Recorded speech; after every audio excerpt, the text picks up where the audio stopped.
The United States has stepped up airstrikes in Somalia against what it claims are fighters from the Al-Shabaab takfiri terrorist group. However, Amnesty International says the U.S. airstrikes have indiscriminately killed innocent civilians.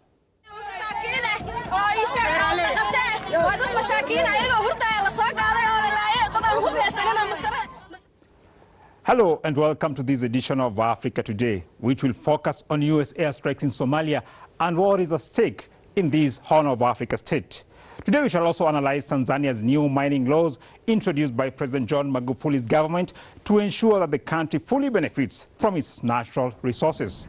I'm your host, Mubarak Kenya, and of course we also have other parts with Sheila. Hello, I am Sheila Nelima. I am bringing you news from all over Africa and of course your comments on social media, so stay with us.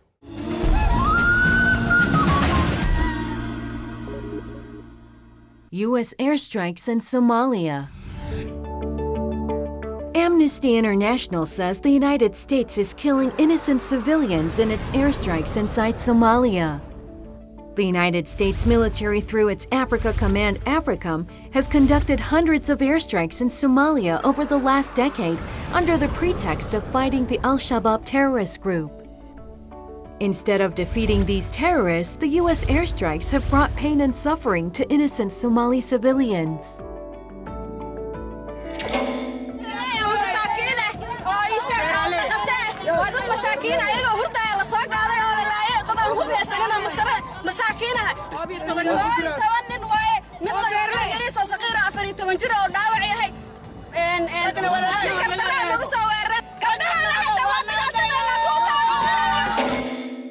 For more on this, we have contacted Daniel Lazar, a New York-based journalist and author. Now, what's your take on the high number of civilians being killed by U.S. airstrikes in Somalia?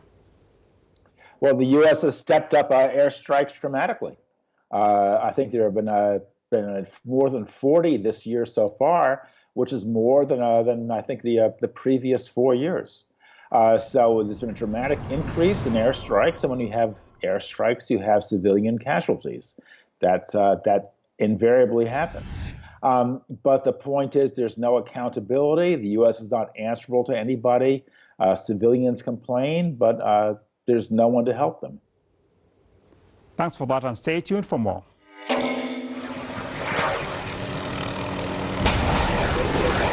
Amnesty says civilian casualties continue to mount from the U.S. military's secret air war in Somalia, with no justice or reparation for the victims of possible violations of international humanitarian law. Targeting individuals who are not directly participating in active hostilities, indiscriminately attacking them and killing them amounts to breach of international humanitarian law, and that can amount to war crimes. According to some reports, during the first 4 months of this year, the U.S. Africa Command has conducted more airstrikes in Somalia than it did during all of Barack Obama's 8 years in office. Despite alleged U.S. operations to kill Al-Shabaab terrorists, the group continues to carry out deadly attacks in the country. Why has the Trump administration increased its military intervention in Somalia? Well, the Trump administration likes to pick on weak countries. I mean, it doesn't want to bomb Iran because then it would have a huge fight on its hands. But bombing a weak country like Somalia is makes perfectly good sense from the Trump administration point of view, and it's a no-lose proposition. The U.S. gets to drop its bombs. It further militarizes the region. It keeps the U.S. military happy. It makes some of America's allies in the Persian Gulf happy, and there's little chance of the Somalis striking back against the U.S. The U.S. claims to be pursuing Al-Shabaab takfiri terrorists in Somalia, while its major allies in the West Asia region are accused of supporting these terrorist groups. Recently, the spokesperson of Turkey's Ministry of Foreign Affairs, Hami Aksoy, stated that the United Arab Emirates supports terrorist groups, particularly Al-Shabaab. In 2017, a newly opened Turkish military base in Mogadishu was the intended target by Al-Shabaab terrorists in one of the deadliest single attacks in Somalia's history.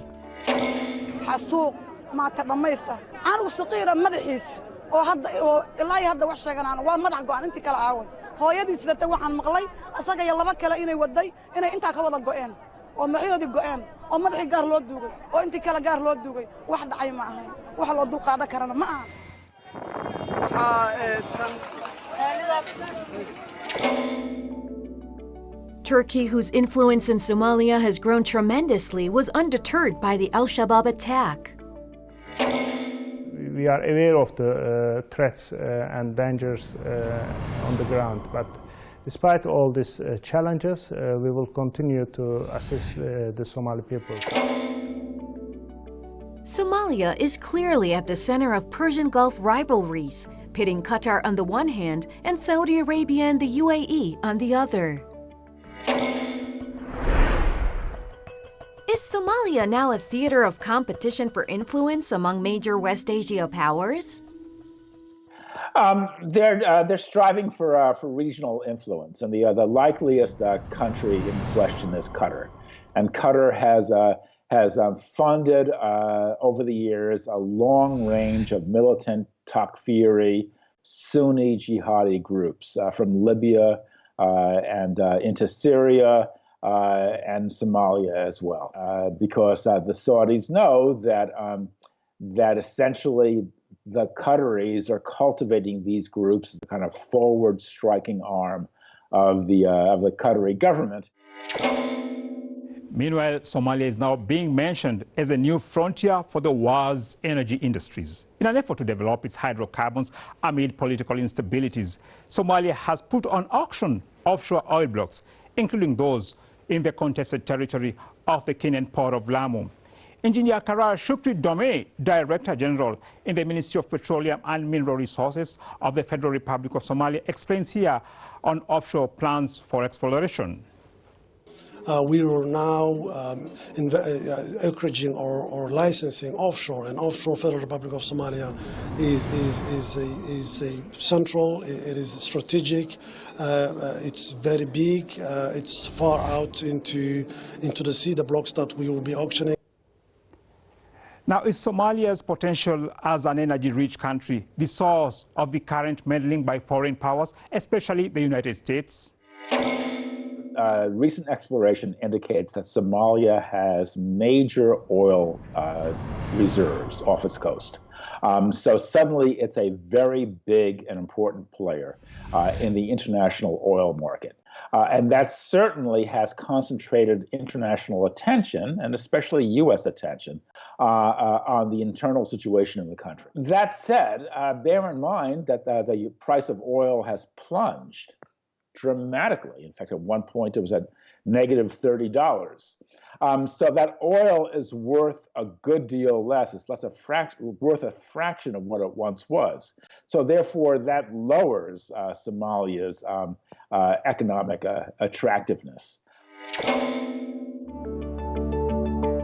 The United States continues to bombard Somalia, while Africa Union troops known as AMISOM are on the ground trying to restore peace in the Horn of Africa nation.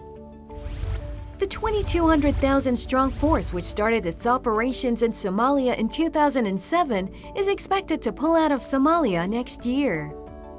However, there are doubts on whether the Somalia will have sustainable stability after the withdrawal of AMISOM forces. The African Union Peace and Security Council is implementing Somalia Transition Plan, which is a comprehensive guide developed by the federal government of Somalia and its partners ahead of AMISOM anticipated withdrawal. We are now at a very critical juncture in supporting the Somalia Transitional Plan. This effort will require that we maximize the use and the value of a few resources that we are receiving. What is the long-term solution for the 3 decades-old conflict in Somalia? it's difficult to say. There's no immediate apparent solution. Somalia is torn by civil war. The regional neighbors have a hand in stirring the pot, from Kenya and Ethiopia to the Persian Gulf states to the U.S. And others. And other European powers. So a lot of outsiders are very busy stirring the pot, and therefore there's little chance of any kind of stability returning to that country. I suppose if somehow we could wave a magic wand and get other countries to keep out of Somalia, it might have a fighting chance of creating some kind of stabilization. David Lazar, New York-based journalist and author.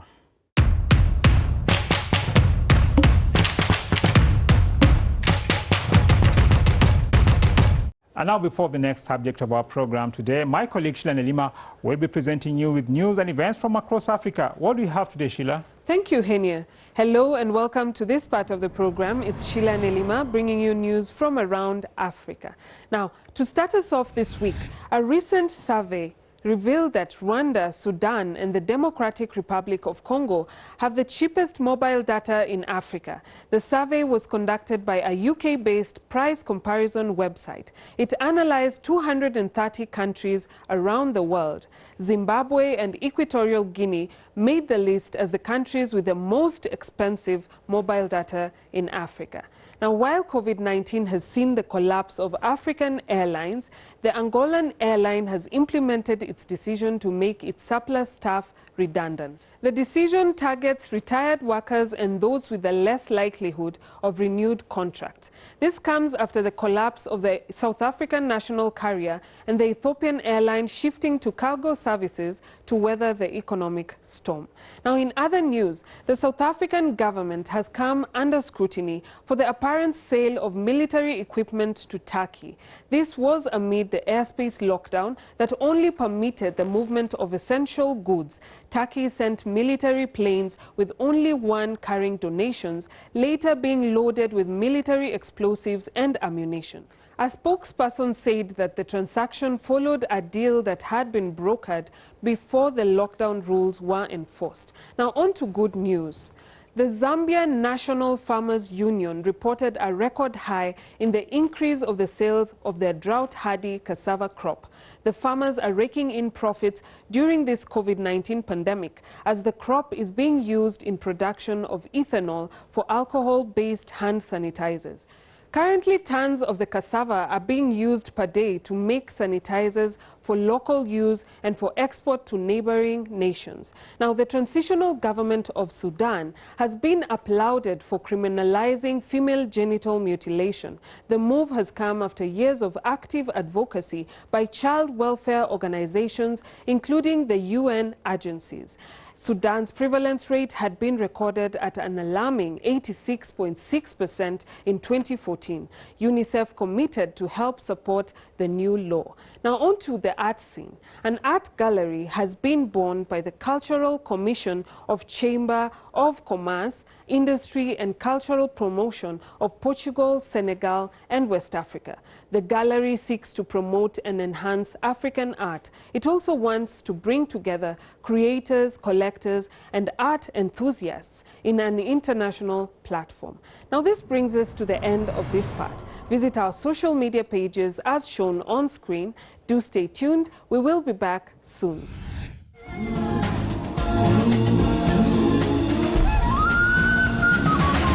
Tanzania mining reforms.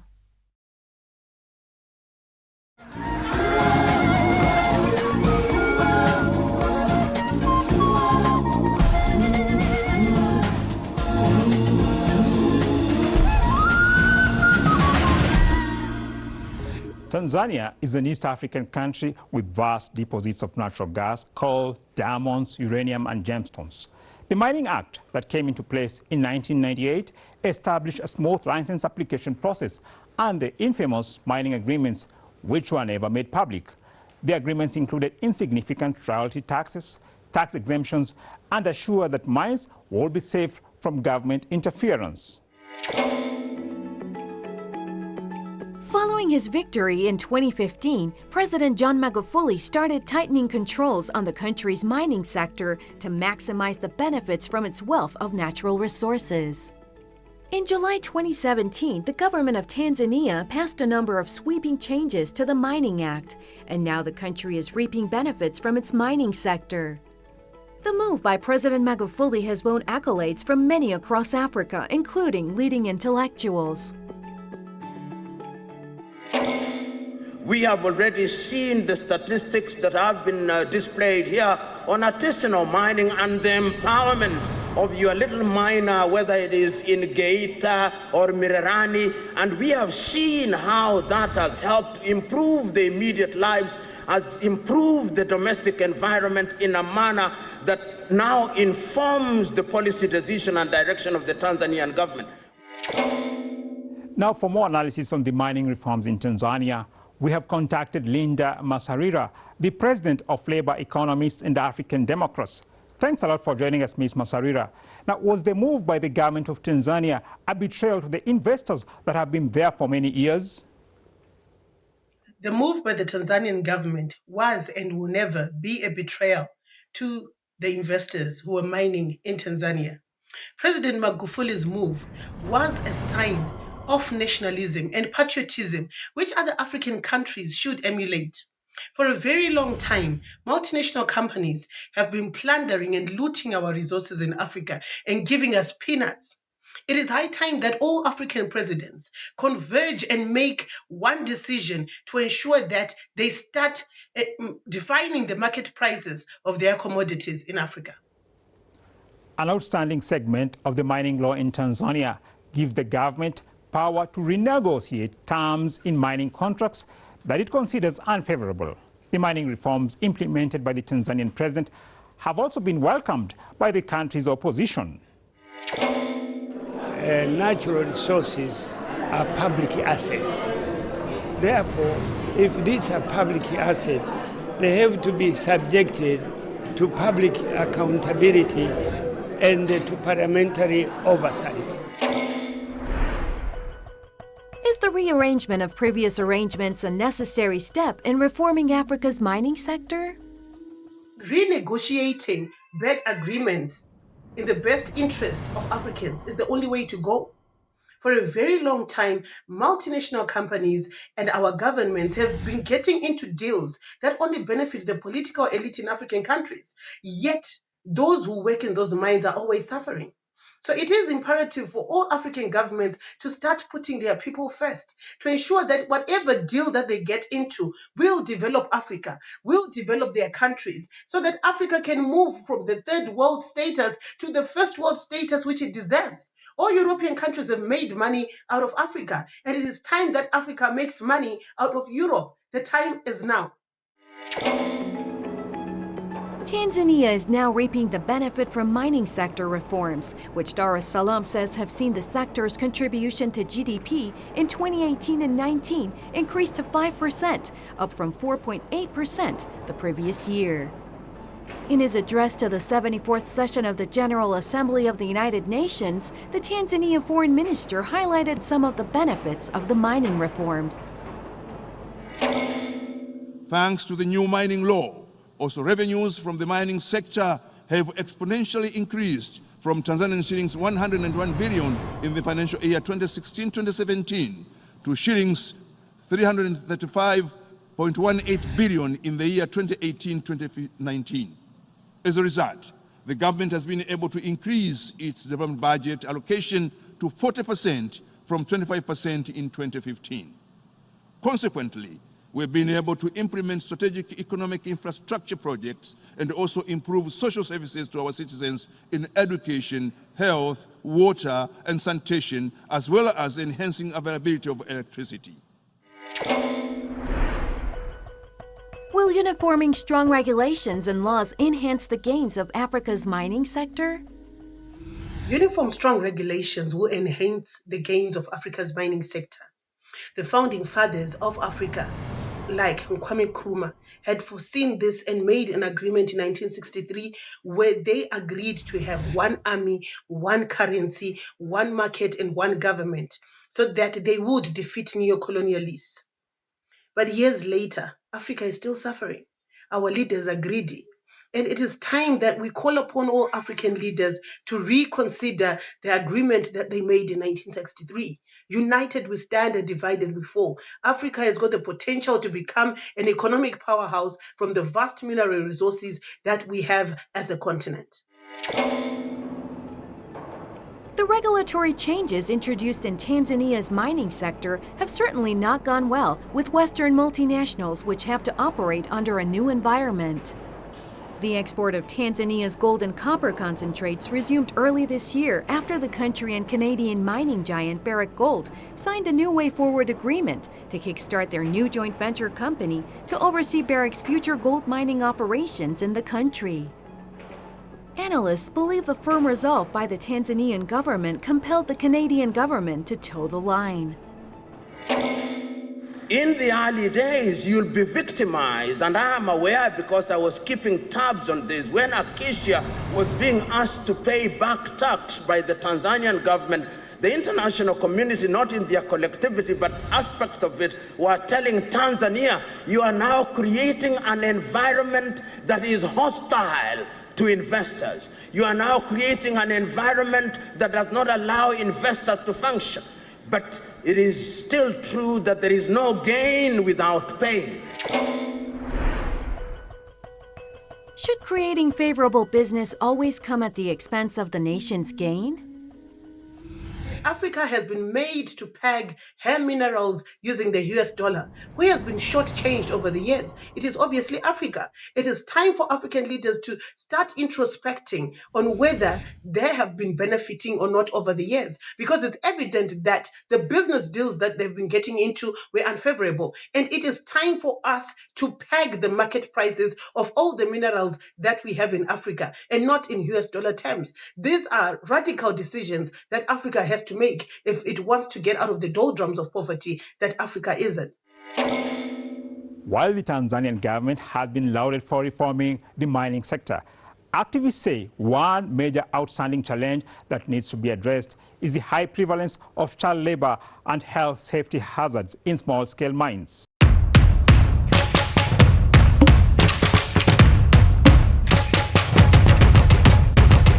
Welcome back. In this segment, we are going to look into our social media activities.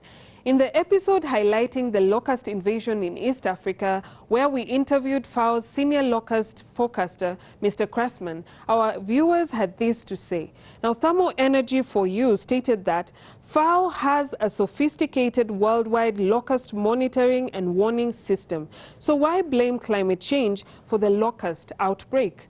Thermal Energy for You further added that governments have no own expertise in locust defense, as Cressman says. So why has there been no consultation by UN in time? New AC Somalia Agro Abdi S. Udugwe added that, thanks for the video Africa Today. You're most welcome. We are feeling locust damages from Somalia crops since we were being met by damages since 2019 for regions for NUAC Somalia. We need training and all facilities. Thanks. Now, we have come to the end of this part. All your questions, views, and comments are highly appreciated. Again, visit our social media pages to interact with us. Follow us for more news and analysis. Thanks for staying tuned. Goodbye for now. Here at Africa Today, we shall keep you posted on efforts to ensure African nations benefit from their vast natural resources. On that note, we come to the end of our program this week. From me, Mubarak Kenya, and my team, it's goodbye for now.